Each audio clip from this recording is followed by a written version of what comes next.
Tuhan Yesus menikah? Jangan kemana-mana, saksikan video ini sampai habis. Salve, kembali lagi di channel Lucu 022 bersama saya Bang Ber. Oke, di video kali ini kita tidak akan membahas tentang demonologi atau menganalisa film horor, tetapi kita akan menganalisa film The Da Vinci Code. Siapa yang tahu film ini? Film yang banyak menimbulkan kontroversi semenjak rilisnya di tahun 2006 silam. Dan menurut saya ini sangat menarik untuk dibahas. Nah, oke, tanpa berlama-lama, siapkan kopi dan gorengan kalian dan mari kita masuk ke dalam videonya.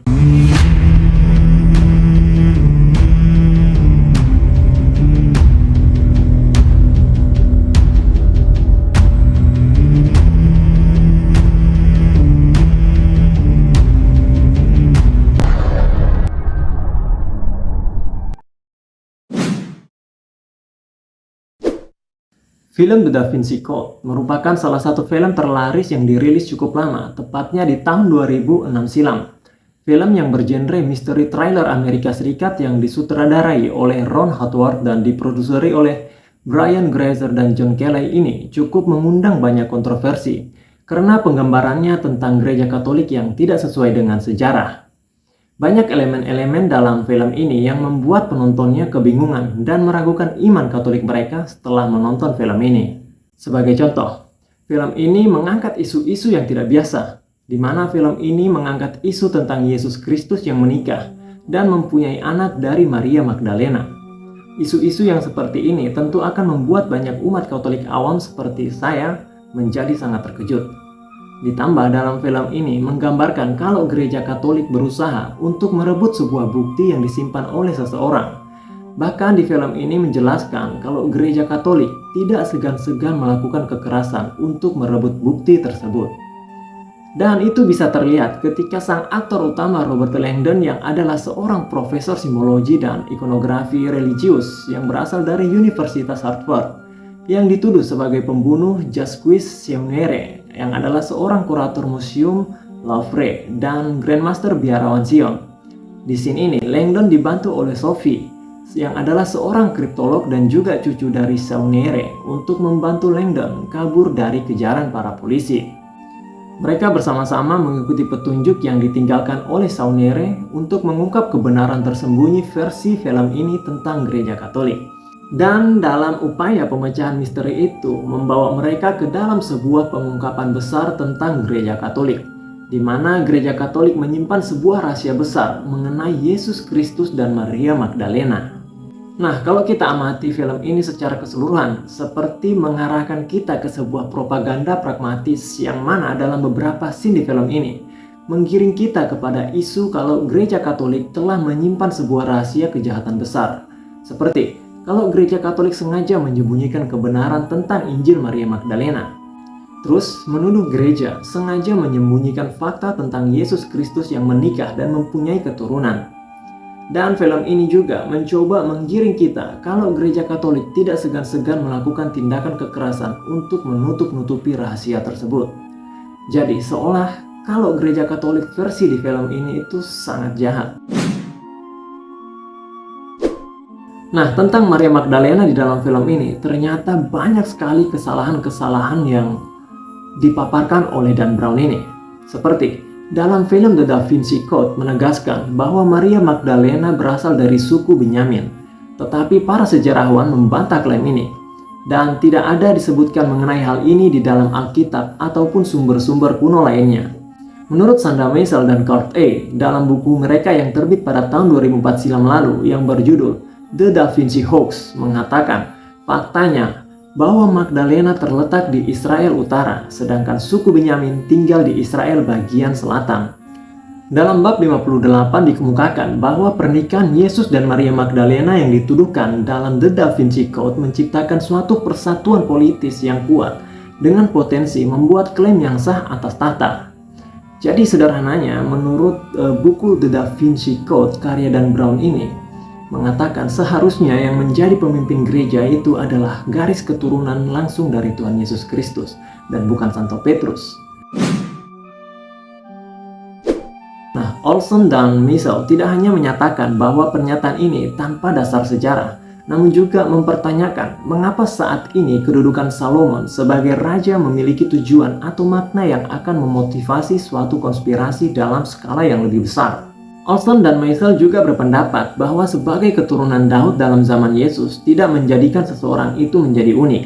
Karena semua kerabat Yusuf atau yang akrab disapa dengan Santo Yosef yang adalah ayah angkat dari Tuhan Yesus, termasuk 20 generasi raja-raja Yehuda, juga keturunan Daud.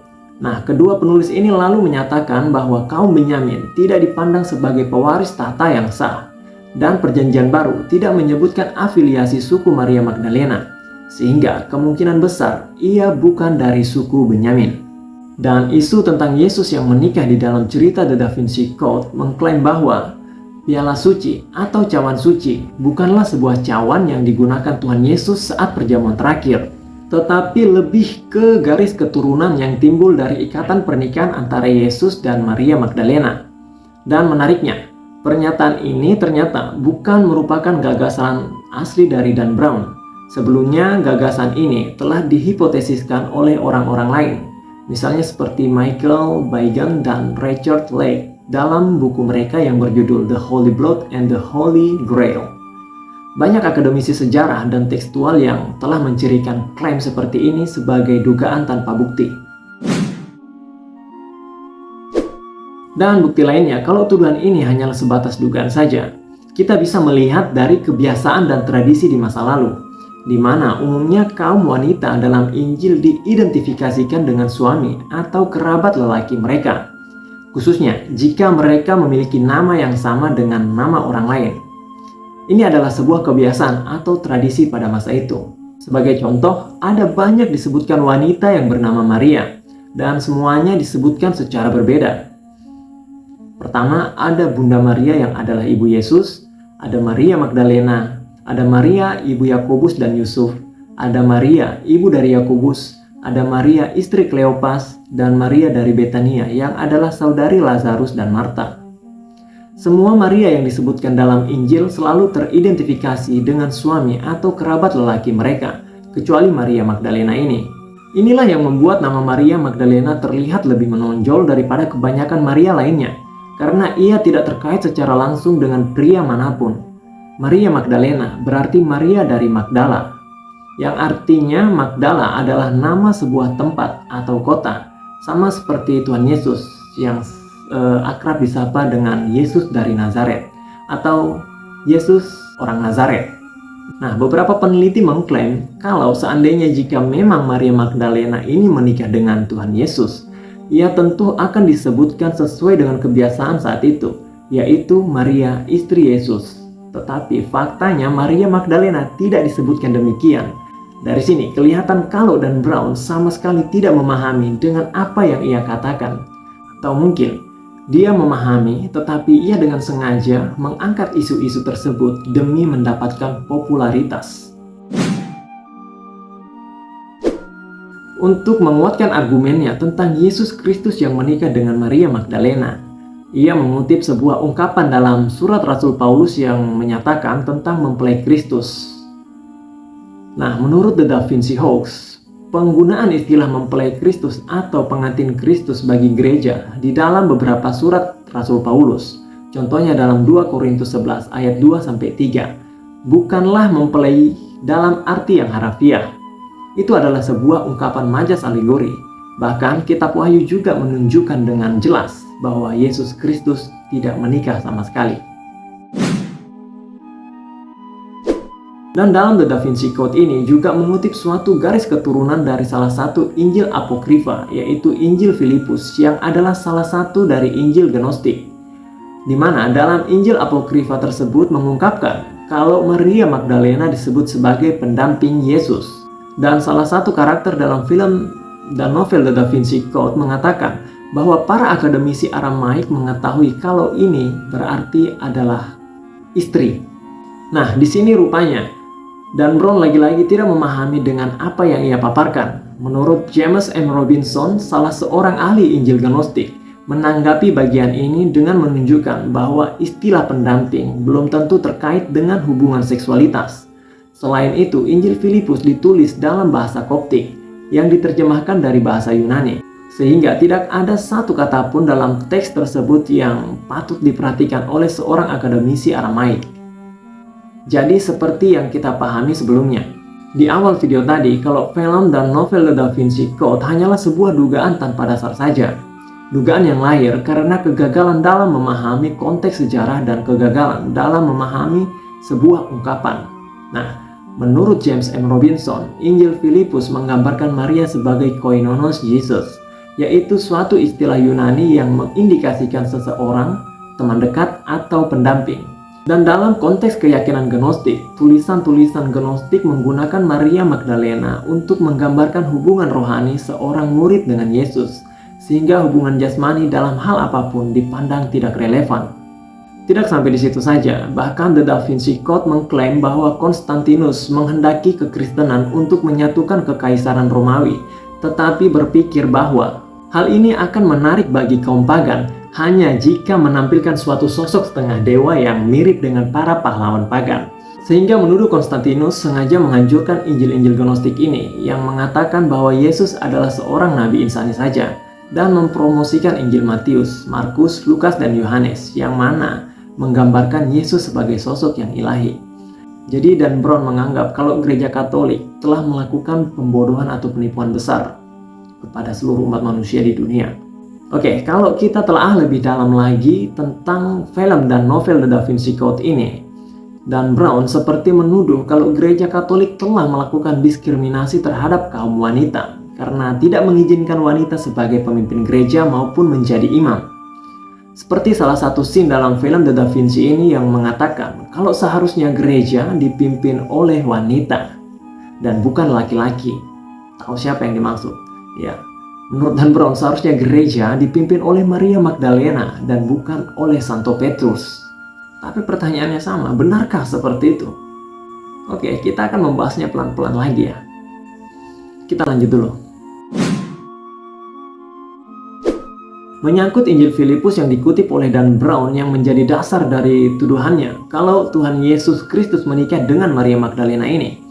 Tulisan ini pertama kali ditemukan di Nag Hammadi dengan naskah dalam bahasa Kopt yang diterjemahkan dari naskah berbahasa Yunani yang ditulis sekitar abad kedua atau ketiga Masehi.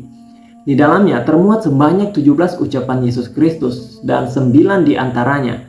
Ucapan-ucapan tersebut adalah kutipan atau penafsiran lain atas ucapan Yesus dalam keempat Injil kanonik.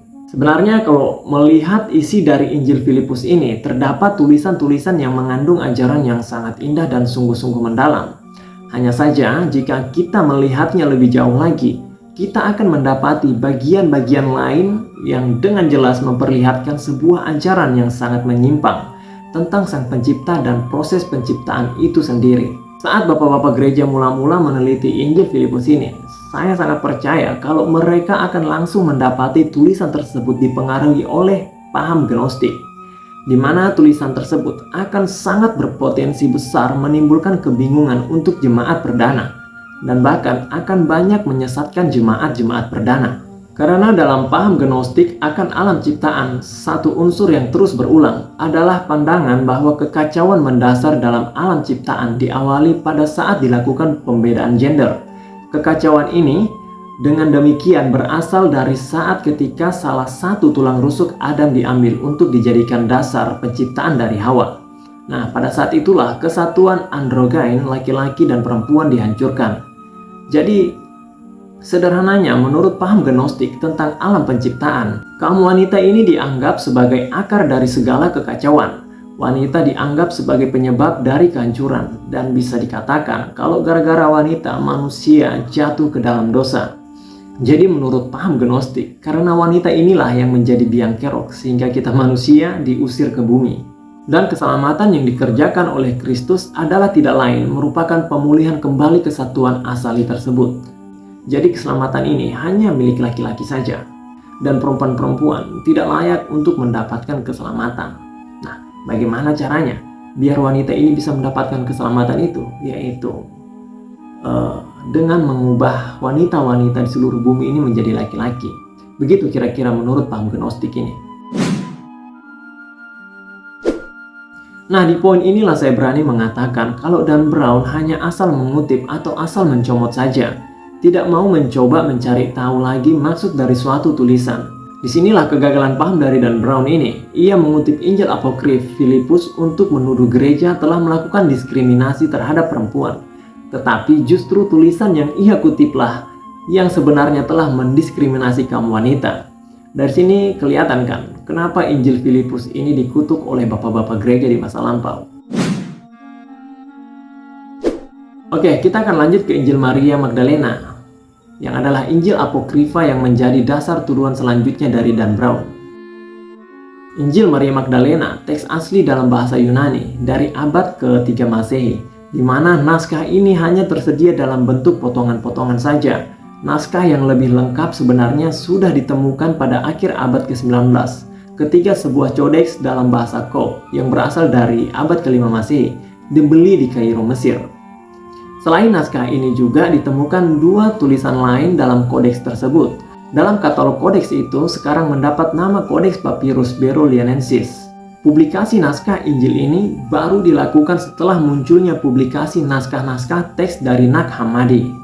Namun meskipun naskah terjemahan dalam bahasa Kopts jauh lebih lengkap dari bahasa aslinya, tetapi yang ada hanya 8 dari 18 halaman yang seharusnya ada. 6 halaman pertama dan 4 halaman di bagian tengah sudah hilang tak terlacak lagi. Sebagian isi naskah ini tiba-tiba dikenal oleh kalangan luas belakangan ini melalui novel The Da Vinci Code. Konteks yang digambarkan pada bagian awal naskah ini adalah saat ketika Yesus akan segera meninggalkan para rasul untuk naik ke surga. Sesudah Yesus akhirnya pergi, tokoh Maria Magdalena digambarkan sebagai tokoh yang sangat berperan penting untuk memberi semangat kepada para rasul. Dalam tulisan Gnostik, tokoh Maria Magdalena sering digambarkan sebagai tokoh yang sangat penting, di mana dalam beberapa tulisan Gnostik sering memperlihatkan bahwa tanpa kehadiran Maria Magdalena, para rasul akan kehilangan semangat untuk melanjutkan tugas perutusan yang telah dipercayakan kepada mereka oleh Yesus sendiri. Mari kita lihat sepenggal kisahnya yang masih tersisa. Petrus berkata kepada Maria, "Saudari, kami tahu bahwa penyelamat mencintaimu lebih dari perempuan-perempuan yang lain. Katakanlah kepada kami kata-kata penyelamat yang kamu ingat, yang kamu tahu tetapi kami tidak, bahkan yang kami tidak dengar." Maria menjawab dan berkata, "Apa yang tersembunyi bagimu akan aku nyatakan kepadamu." Dan mulailah ia mengatakan kepada mereka kata-kata ini.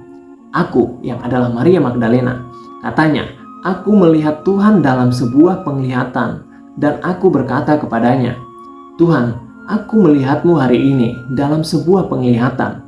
Ia menjawab dan berkata kepadaku, 'Terberkatilah kamu, kamu tidak goyang di hadapan pandanganku, karena di mana pikiranmu di sanalah hartamu.' Aku berkata kepadanya, 'Tuhan, sekarang apakah orang yang melihat penglihatan melihatnya melalui jiwa atau melalui roh?' Penyelamat menjawab dan berkata, 'Ia tidak melihat melalui jiwa, tidak pula melihat melalui roh, melainkan pikiran yang ada di antara keduanya.'" Sayangnya teks dalam bahasa Kopts tersebut terputus di bagian ini, dan kita hanya mengetahui bagian awal penglihatan yang diterima oleh Maria Magdalena saja. Setelah 4 halaman ini hilang, kita tiba-tiba sudah sampai pada bagian akhir dari penjelasan Maria Magdalena kepada para rasul. Di sana ia menjelaskan tentang 4 tingkat kuasa yang harus dilalui agar manusia mencapai kepada keselamatan. Tingkat keempat ini memiliki 7 bentuk kuasa kekejian, antara lain kegelapan, hasrat, ketidaktahuan, kegirangan kematian, kerajaan kedagingan, kebijaksanaan bodoh dan kedagingan, dan kebijaksanaan yang penuh dengan kekejian. Dan ketika para rasul mendengar hal itu dari Maria Magdalena, spontan mereka memberikan reaksi yang beragam terhadap penjelasan Maria itu. Di bagian inilah segera terlihat adanya konflik dan kecemburuan di kalangan para rasul karena mendengar Maria Magdalena diperlakukan begitu istimewa oleh Yesus Kristus. Mari kita lihat sepenggal kisah lanjutannya. Setelah Maria selesai mengatakan ini, diamlah ia, karena sampai disitulah penyelamat telah berbicara dengannya. Tetapi Andreas menjawab dan berkata kepada para saudara, "Katakanlah apa yang ingin kamu katakan tentang apa yang baru saja dikatakannya. Aku sekurangnya tidak percaya bahwa penyelamat mengatakan ini, karena pastilah ajaran-ajaran itu adalah ide-ide yang aneh. Petrus pun menjawab dan mengatakan hal yang serupa itu. Ia bertanya kepada mereka tentang penyelamat.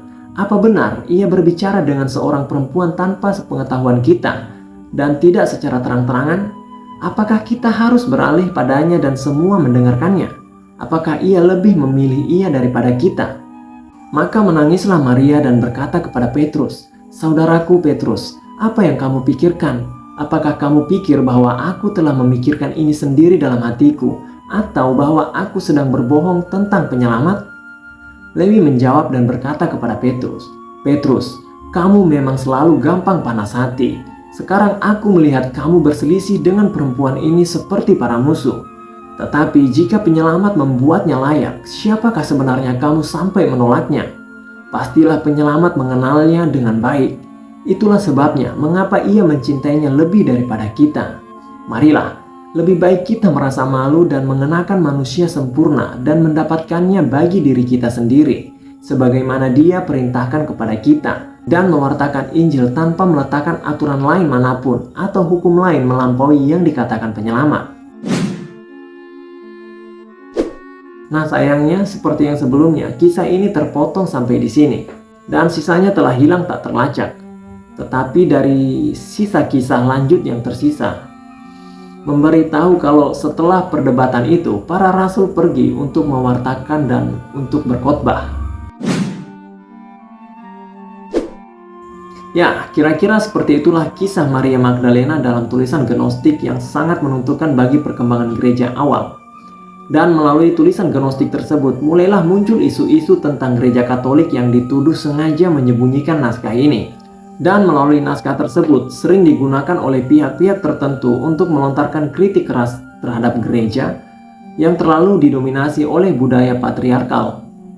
Tidak jarang pula Injil ini digunakan untuk memperjuangkan kesamaan derajat antara laki-laki dan perempuan dalam memainkan peran kepemimpinan gereja, seperti yang kita sudah dengar tadi. Beberapa orang, dan salah satunya adalah Dan Brown dalam novel The Da Vinci Code, di mana secara terang-terangan Dan Brown mengatakan bahwa Injil tersebut sudah sengaja disembunyikan dan dilarang oleh para pemimpin gereja yang laki-laki karena takut posisi mapan mereka akan terancam. Nah, benarkah demikian? Benarkah gereja sengaja menyembunyikan naskah tersebut karena takut kalau posisi mereka terancam seperti tuduhan Dan Brown ini? Untuk itu, mari kita lihat kembali apa yang sebenarnya dikatakan oleh teks-teks tersebut. Sebenarnya kalau kita baca teks-teks tersebut dengan jujur, kita akan mendapati sesuatu yang sangat mengejutkan. Dan kalau kita sedikit lebih terbuka saja saat membaca teks-teks tersebut, kita akan mendapati di dalam teks tersebut kalau sebenarnya seperti menggambarkan kalau Tuhan Yesus Kristus itu seperti anti perempuan. Nah, mari kita lihat bagian dari naskah Maria Magdalena ini. Maka Maria berdiri menyapa mereka semua dan berkata kepada saudara-saudaranya, "Jangan menangis dan jangan bersedih dan jangan ragu, karena rahmat-Nya akan sepenuhnya bersama kalian dan akan melindungi kalian. Sebaliknya, marilah kita memuji kebesaran-Nya karena Ia telah menyiapkan kita dan membuat kita semua sebagai laki-laki." Nah, untuk memperjelas lagi bagian ini, kita perlu membandingkannya dengan tulisan apokrifa lainnya, yaitu Injil Thomas.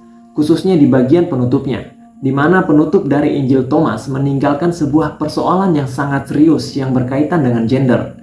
Dalam bagian itu dikisahkan percakapan antara Simon Petrus dan juga Yesus sendiri. Demikian sepenggal kisahnya. Simon Petrus berkata kepada mereka, "Biarkanlah Maria meninggalkan kita, karena perempuan tidak layak hidup." Yesus berkata, "Aku sendiri akan menuntunnya untuk menjadikannya laki-laki, supaya ia juga dapat menjadi sebuah roh yang hidup, yang menyerupai kamu laki-laki. Karena setiap perempuan yang akan membuat dirinya laki-laki, akan memasuki kerajaan surga." Nah, dari sini, dari kedua bukti ini, segera memperlihatkan betapa tidak berdasarnya kesimpulan banyak orang yang mengatakan bahwa Injil Maria Magdalena sengaja dilarang oleh gereja, supaya tidak mengancam kemapanan posisi pemimpin gereja yang adalah laki-laki. Bila kita mau setia pada apa yang sebenarnya dikatakan dalam Injil Maria Magdalena ini, Maria Magdalena justru sangat meremehkan keperempuanan. Dalam ucapan Maria Magdalena kepada para rasul yang sudah kita simak bersama-sama tadi, ia menekankan bahwa Yesus akan menjadikan mereka semua, termasuk Maria sendiri, sebagai laki-laki. Dan hal yang sama ditekankan juga pada bagian penutup Injil Thomas. Di sana, bahkan Yesus sendiri yang memberi peringatan kepada Petrus. Demi keselamatan Maria Magdalena sendiri, Yesus akan menjadikannya sebagai laki-laki. Dan poinnya, bila kita mau setia pada teks yang ada tanpa diganggu oleh agenda-agenda pembuktian tertentu atau propaganda-propaganda tertentu, kita harus bisa menerima kenyataan bahwa persoalan utama dalam naskah-naskah semacam ini bukanlah persoalan gender saja, melainkan adanya pengaruh yang sangat kuat dari konsep gnostisisme akan keselamatan. Bila kekacauan dasariah dalam alam ciptaan itu terjadi karena adanya pemisahan gender seperti yang ada dalam Injil Filipus tadi, yang mengatakan laki-laki dan perempuan diciptakan dari tulang rusuk laki-laki, kita harus menerima bahwa keselamatan hanya akan terjadi bila kesatuan asali itu dipulihkan kembali. Dengan demikian, Maria Magdalena dan semua perempuan yang lain akan dijadikan laki-laki. Memang perlu diakui bahwa di dalam tulisan-tulisan yang termasuk dalam kanon kitab suci masih ditemukan adanya sisa-sisa budaya patriarkal dari zaman ketika teks-teks itu disusun. Bisa ditemukan banyak indikasi bahwa sudut pandang penulis adalah laki-laki. Nama-nama para leluhur Israel misalnya biasanya hanya disebut nama laki-laki saja, sehingga sebutan yang dipakai adalah bapa bangsa. Dan dalam kisah mujizat penggandaan roti oleh Yesus, jumlah orang yang dihitung adalah jumlah laki-laki saja. Kenyataan itu menjadi bagian dari situasi sejarah yang tidak bisa dipisahkan. Namun demikian, bila kemudian Yesus mengajarkan sebuah konsep bahwa hanya laki-laki sajalah yang akan bisa ikut masuk ke dalam kerajaan surga, tentu saja hal ini sungguh sulit diterima oleh akal sehat. Kalau ini diterima sebagai sebuah kebenaran iman dan harus dilaksanakan dalam praktik nyata hidup jemaat selama 2 abad pertama, konsekuensinya jelas, gereja akhirnya hanya akan beranggotakan kaum laki-laki saja. Nah, demikianlah juga kita bisa melihat bahwa Maria Magdalena ini adalah seorang perempuan yang seolah hidup dalam harapan akan keselamatan yang suatu hari juga akan dialaminya, yakni ketika ia juga akan dijadikan sebagai lelaki. Sebagaimana dalam kutipan dari Injil Thomas tadi. Di sini kita dipertemukan dengan sosok wanita yang memainkan perannya di antara laki-laki. Tetapi justru sebagai perempuan, keperempuanannya itu seolah tidak memiliki nilai. Dengan kata lain, menggunakan Injil Maria Magdalena untuk memperjuangkan agenda kesamaan derajat antara perempuan dan laki-laki, seperti yang dilontarkan oleh Dan Brown melalui novelnya The Da Vinci Code ini, justru menjadi sebuah gagasan yang terlahir dari kebodohan yang sungguh-sungguh sangat memalukan. Oke, mungkin sampai di sini dulu video kali ini. Sebenarnya masih banyak sekali yang bisa kita bahas dari film The Da Vinci Code ini, karena berhubung durasi. Tapi kalau kalian ingin lanjut ke part 2-nya, silahkan komen di kolom komentar saja. Dan akhir kata, saya Bang Ber mengucapkan banyak terima kasih sudah mau menonton video ini. Dan sampai jumpa di kesempatan selanjutnya.